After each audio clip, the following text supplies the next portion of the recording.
I live in a lovely street. Get on very well with the neighbours.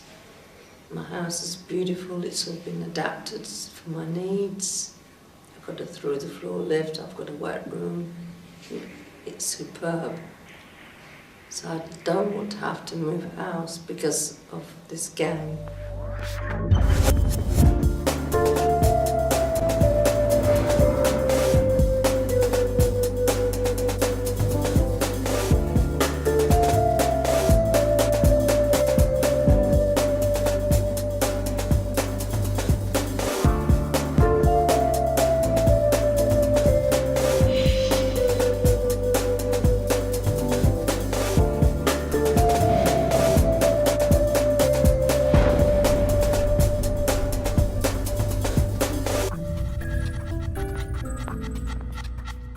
When I'm talking about hate crime, I'm talking about if someone feels that they or their property has been attacked due to their ethnic background, their religion, their disability, their gender or their sexual orientation. The police would then identify it as a hate crime. I've been the victim of a hate crime for the last 5 years. And for 5 years, I was virtually a prisoner.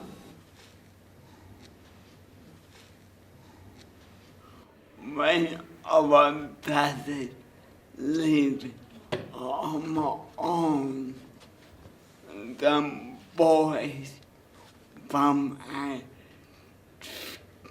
school kept coming to my door, ringing the bell. And when I came to the door, they won away. My role is to assist with the investigations of hate crime and support the victims and ensure they get a good service, but also that they are safe in the future so they can go about their everyday lives, not feeling in fear that they're going to be attacked. It's a gang of 20 youths, and they age from about 8 up to about 18, which sounds very young, but an 8-year-old, when there's several of them and I'm in a wheelchair, they can do a lot of damage to me. One day, some people taking Mickey from her colours near where I live. They attack me when I take my dog for a walk. He's only a little dog, and they've snatched him off me, threatened to kill him. They've threatened to kill me on several occasions. They've thrown bottles at me, cans. They've thumped me, pulled my hair, tried to tip my chair up, pull me out of my chair and leave me on the floor so I can't do anything. But the two get approved when you go out to work or doing things in the community. But none of the neighbours would complain because they were in fear of what would happen if they did. Everyone saw what was happening to me, but nobody came out to help me.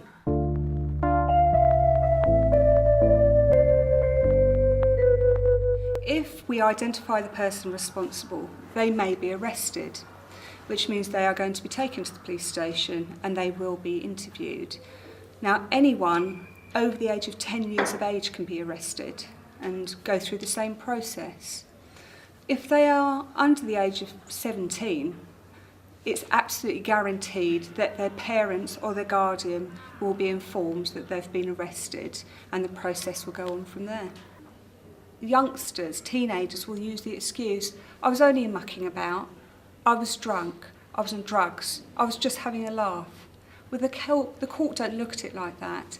Alcohol and drugs is not a defence of court for any crime, especially victimising a vulnerable person. Police take these sort of cases extremely seriously, and more often than not, the cases are pursued to court. Now, if they are pursued to court and the person responsible says they're guilty and take responsibility for their actions, of course, that's seen favourably at court. But if a case is identified as a hate crime, the magistrate or the judge at court will be told so. And that means if the person is convicted of a hate crime, or it could be a public order offence as we class as a hate incident, their sentence can be increased. So, for example, for the offence of assault, where perhaps normally they might get 6 months in prison, if it's identified as a hate crime, that could be considerably increased.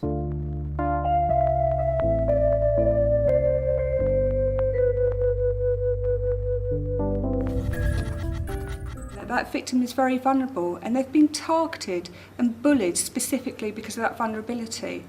When it does it, make them feel what they got hurt. It's soul destroying. I mean, disabled people have a lot of challenges day in, day out. We don't need more added through ignorance or a lot of the time it's fear. People are frightened of what they don't understand. They look at a disabled person and their thought is, oh, well, thank Christ that ain't me. And it frightens people. But if you actually talk to a disabled person, we're not ogres, we're not monsters. You can have a conversation with us. We're just like everybody else, just packaged slightly differently. I was a 6'4" man before I got blown up, so I'm still me. I'm just a little bit shorter and in a wheelchair. And I think what shocked me most of all was straight away people were saying, it's just part of my everyday life. And it's almost as if they're resigned to the fact, they accept the fact that it's part of what you get if you're disabled, which I was absolutely horrified by. Working with certain police forces and talking to their kind of independent advisory groups and listening to their experiences, it is absolutely shocking just that somebody could victimise or harass a family because they've got a severely disabled child for no other reason. I mean, it just comes down to being that brutal.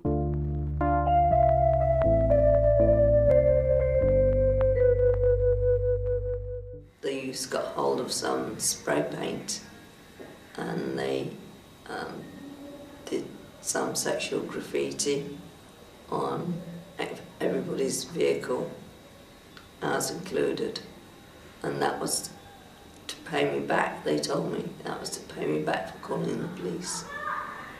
So I didn't call the police for many years after that. People over the years haven't felt confident to report it because they don't feel they were going to be believed. As I say, they haven't felt confident to speak up. I didn't tell anyone. I kept it to myself because I was ashamed, afraid, frightened of the consequences. Because of this, the police can put lots of things in place to help victims to communicate what they've been going through. We can video their account. We have a facility at the police station where, as I say, they can sit down in comfort. They can have someone with them to aid with communication, sitting in a room with them to make them feel a bit more confident. And as I say, that video could perhaps go on for a couple of hours. But what's fantastic about it is at a later stage, if required, that video set can be played at court. I mean, when we look at other kinds of hate crime, it's massively publicised. There's a big push on race hate crime and things like that. But we never have the same with disability in terms of discrimination or hate crime. It always seems to be, well, it's not that bad. Well, it's not that bad if you're not on the receiving end of it. But if you're frightened to go outside your front door to go and buy a pint of milk or a newspaper 7 days of the week, 365 days of the year, then yeah, it's that bad.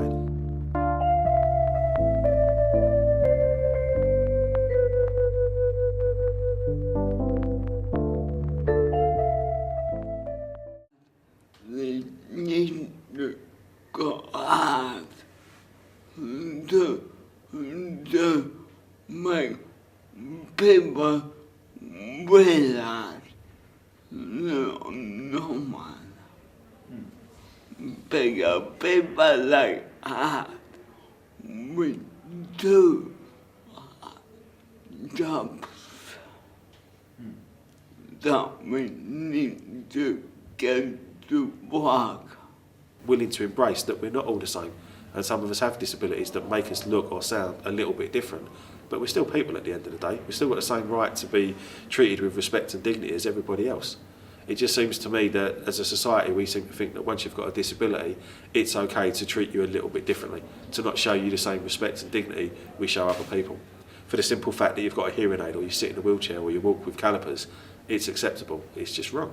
I think we need to educate the youth of today how bad it feels to be bullied.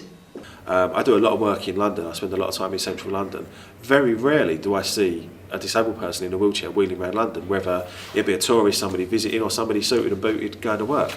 It's not something that we see commonplace in everyday life, and I think a lot of that is because there is an inherent fear with disabled people that they are going to be picked on, they are going to be scrutinised and stared at. No matter where I go, even wheeling in here today, people were stopping right in front of me and staring like I'd come from another planet. I'm hoping that the operations that the police are carrying out on my case will make it end. Some people do this speak to me now.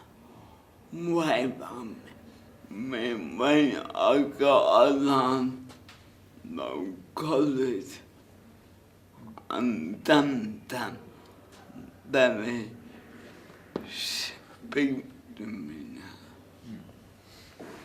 And that could happen for everyone. If the hate crime figures do rise and we get more hate crime, disability hate crime, racial hate crime reported, I see that as a positive thing. To me, that sees that people have felt confident, and it has a real positive effect for victims because they're basically able to say, for once, I'm going to stand up and I'm not going to put up with it anymore. But you feel that you're on your own, but you're not. There are people, many people out there, who are only just waiting, willing to help you.